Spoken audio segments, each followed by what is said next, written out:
45 trillion dollar यानी 45 lakh crore dollar. दोस्तों, यह कोई काल्पनिक संख्या नहीं है। यह रकम इतनी बड़ी है कि इसे कैलकुलेटर पर लिखना भी मुश्किल है।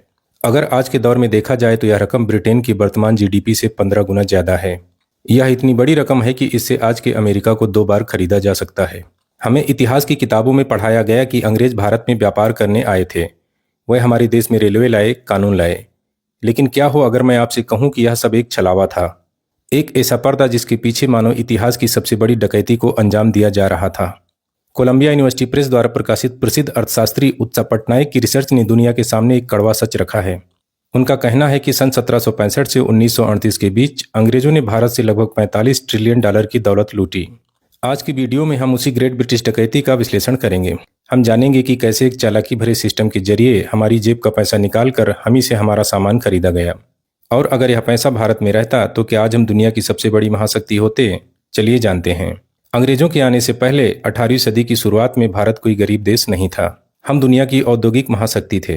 प्रसिद्ध आर्थिक इतिहासकार एंगस मैडिसन के आंकड़ों के अनुसार सन 1700 में पूरी दुनिया की अर्थव्यवस्था में भारत का हिस्सा लगभग 25% था। यानी दुनिया का हर चौथा रुपया भारत के पास था। तुलना के लिए बता दूं, आज अमेरिका का योगदान लगभग इतना ही है। यूरोप का हिस्सा उस समय हमसे काफी कम था। हमारे कपड़े, मसाले और स्टील पूरी दुनिया में बेचे जाते थे। यूरोप के लोग भारत के साथ व्यापार करने के लिए तरसते थे। उस समय व्यापार का नियम सीधा था। दुनिया हमसे सामान खरीदती थी और बदले में हमें सोना और चांदी देती थी, क्योंकि यूरोप के पास ऐसा कुछ नहीं था जो भारत खरीदना चाहे।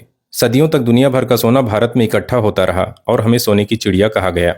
लेकिन फिर ईस्ट इंडिया कंपनी की एंट्री हुई और प्लासी और बक्सर के युद्धों के बाद सब कुछ बदल गया। दोस्तों, ज्यादातर लोग सोचते हैं कि अंग्रेज भारत से कोहिनूर चुरा कर ले गए। नहीं, असली लूट तो सिस्टम के अंदर छिपी थी। उनकी लूट का तरीका बहुत शातिर और चालाक था। इसे समझना जरूरी है। सन 1765 में कंपनी को बंगाल की दीवानी मिल गई, यानी टैक्स वसूलने का अधिकार। यहीं से खेल बदला। पहले जब अंग्रेज भारतीय व्यापारियों से कपड़ा या कोई और सामान खरीदते थे तो वे ब्रिटेन से सोना या चांदी लाकर भुगतान करते थे। लेकिन 1765 के बाद उन्होंने अपनी जेब से पैसा देना बंद कर दिया।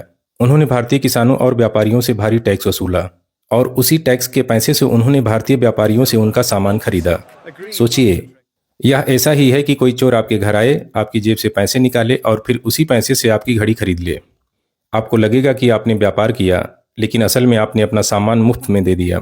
ध्यान से सुनिएगा, अगर दुनिया का कोई और देश जैसे अमेरिका भारत से सामान खरीदना चाहता था तो उसे सीधे भारत को सोने में भुगतान करने की अनुमति नहीं थी। उन्हें पहले लंदन में सोना जमा करके एक कूपन खरीदना पड़ता था जिसे काउंसिल बिल कहते थे। वो बिल लेकर भारत आते और सामान ले जाते। यह सबसे बड़ा वित्तीय धोखा था, जो इतना पेचीदा था कि आम भारतीय उसे समझ ही नहीं पाया। इस तरह भारत की निर्यात के बदले का सोना और चांदी भारत कभी पहुंचा ही नहीं। वो लंदन में ही रोक लिया गया। इसे अर्थशास्त्र में ड्रेन ऑफ वेल्थ कहते हैं। दुनिया को लग रहा था कि भारत बहुत निर्यात कर रहा है, लेकिन उस निर्यात का फायदा भारत को मिल ही नहीं रहा था। इस लूट का दूसरा पहलू था भारत के उद्योगों की सुनियोजित हत्या। ब्रिटेन में औद्योगिक क्रांति भारत के विनाश की नींव पर खड़ी थी। उन्होंने देखा कि भारतीय कपड़ा उनके मशीनी कपड़ों से बेहतर और सस्ता है, तो फिर उन्होंने क्या किया? उन्होंने फ्री ट्रेड के नाम पर भारत के बाजार ब्रिटिश सामानों के लिए खोल दिए। लेकिन ब्रिटेन में भारतीय कपड़ों पर 400% तक का भारी टैक्स लगा दिया। हमारे बुनकरों की कमर तोड़ दी गई। गवर्नर जनरल विलियम बेंटिक ने खुद कहा था, भारत के मैदान बुनकरों की हड्डियों से सफेद हो गए हैं। भारत, जो दुनिया का सबसे बड़ा कपड़ा निर्यातक था, अब ब्रिटेन को कच्चा माल भेजने वाला और वहां से बना बनाया महंगा कपड़ा खरीदने वाला देश बन गया। इसे डी इंडस्ट्रियलाइजेशन कहते हैं। हमारा वस्त्र उद्योग दुनिया में बेजोड़ था। ढाका का मलमल इतना महीन होता था कि पूरा थान एक अंगूठी से निकल जाए। लेकिन एक और चीज थी जिसमें भारत का कोई सानी नहीं था, वो था स्टील और जहाज निर्माण। बहुत कम लोग जानते हैं कि टीपू सुल्तान की तलवारें और अरब दुनिया की मशहूर दमिश्क तलवारें जिस स्टील से बनती थीं वो भारत का उर्ज स्टील था। हमारी तकनीक यूरोप से कई गुना आगे थी। हमारे जहाज इतने मजबूत होते थे कि वो 50 साल तक चलते थे, जबकि ब्रिटिश ओक से बने जहाज 10-12 साल में खराब हो जाते थे। 1800 ईस्वी के आसपास लॉर्ड वेलेजली ने देखा कि भारतीय जहाज ब्रिटेन के जहाजों से कहीं बेहतर और सस्ते हैं। ब्रिटिश जहाज निर्माताओं में खलबली मच गई। उन्होंने ब्रिटिश संसद में कानून पास करवाया कि भारतीय नाविकों और भारतीय जहाजों का ब्रिटेन के बंदरगाहों पर आना प्रतिबंधित है। सोचिए, फ्री ट्रेड का ढोल पीटने वालों ने कंपटीशन के डर से हमारे पूरे शिपिंग इंडस्ट्री को गैर कानूनी घोषित कर दिया। अगर वो प्रतिबंध न होता तो शायद आज दुनिया की सबसे बड़ी शिपिंग कंपनियां भारतीय होती। लूट का सिलसिला यहीं नहीं रुका। एक और तरीका था जिसे होम चार्जेस कहा जाता था। लंदन में बैठे इंडिया ऑफिस के सेक्रेटरी की आलीशान बिल्डिंग, उनके कर्मचारियों की सैलरी और रिटायर हुए अंग्रेज अधिकारियों की पेंशन, यह सब भारत के बजट से जाता था। यहाँ तक कि ब्रिटेन अपनी साम्राज्यवादी लड़ाइयाँ लड़ने के लिए भारतीय सेना का इस्तेमाल करता था और उस युद्ध का पूरा खर्चा भी भारत के सिर मढ़ा जाता था, चाहे वो चीन में अफीम युद्ध हो या अफ्रीका में लड़ाइयाँ। प्रथम और द्वितीय विश्व युद्ध में ब्रिटेन को बचाने के लिए भारत ने अपना खून और पैसा दोनों पानी की तरह बहाया। द्वितीय विश्व युद्ध के दौरान ब्रिटेन ने भारत से अरबों का सामान उधार लिया। इसे स्टर्लिंग बैलेंस कहा जाता है। लेकिन जानते हैं क्या हुआ? युद्ध के बाद जब भारत ने अपना पैसा वापस मांगा तो ब्रिटेन ने आनाकानी की, पैसे की वैल्यू गिरा दी और हमें वो पूरी रकम कभी सही मायनों में वापस नहीं मिली। और जब देश का पैसा और उद्योग खत्म हो गए तो आई भूखमरी। ब्रिटिश राज में भारत ने दर्जनों भयानक अकाल देखे। सबसे दर्दनाक था 1943 का बंगाल अकाल। 30 लाख से ज्यादा लोग भूख से मर गए।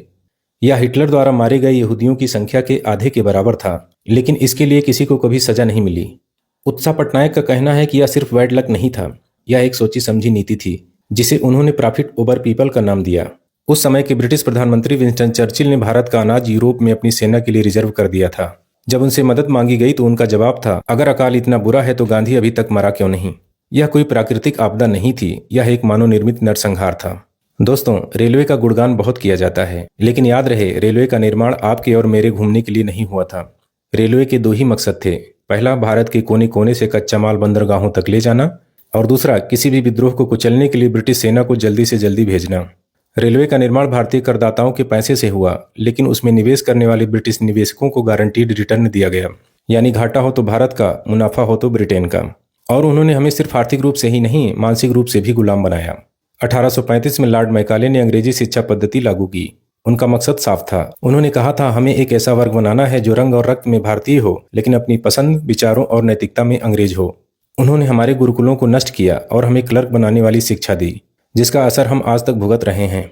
उन्होंने हमें यकीन दिलाया कि जो कुछ भी पश्चिमी है वही श्रेष्ठ है।